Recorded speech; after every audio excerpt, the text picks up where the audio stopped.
ನೋಡಿ ಸುಮ್ಮನೆ ಇದ್ದೀನಿ. ಈ ಜವಾಬ್ದಾರಿಗೆ ಬೇರೆಯವರಾದ್ರು ಇದ್ದು ಮಾತಾಡಿದ್ರೆ ನಾನು ಬೇರೆ ಕಡೆನೇ ಮಾತಾಡ್ತಾ ಇದ್ದೀನಿ ಸರ್. ಅದಕ್ಕೋಸ್ಕರ ನಾವು ಯಾರು ಹೋಗ್ತಂಗ ಮಾತಾಡಿಲ್ಲ, ಮಾತಾಡಕ್ಕೂ ಹೋಗಲ್ಲ. ಹೇಳ್ತಾ ಇರೋದು ಏನು ಇಲ್ಲ ಅಂತ, ಏನು ಸೌಂಡ್ ಕಮ್ಮಿ ಇದೆ ಅಂತ ಹೇಳ್ತೀನಿ ಬಿಡ್ರಿ. ನಾನು ಹೇಳ್ತೀನಿ ಬಿಡ್ರಿ ಅವ್ರಿಗೆ. ಕಮ್ಮಿ ಯಾವಾಗ ಬರಲ್ಲ ಏನ್ ಆಗ್ತದೆ ಅಂತ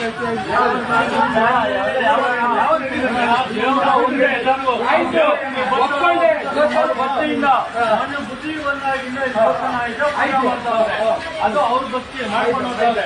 ಆಯ್ತು, ಒಬ್ರು ಬರ್ತಾರ ಇಬ್ರು ಬರ್ತಾರ ಮಾತಾಡಬಾರ್ದು.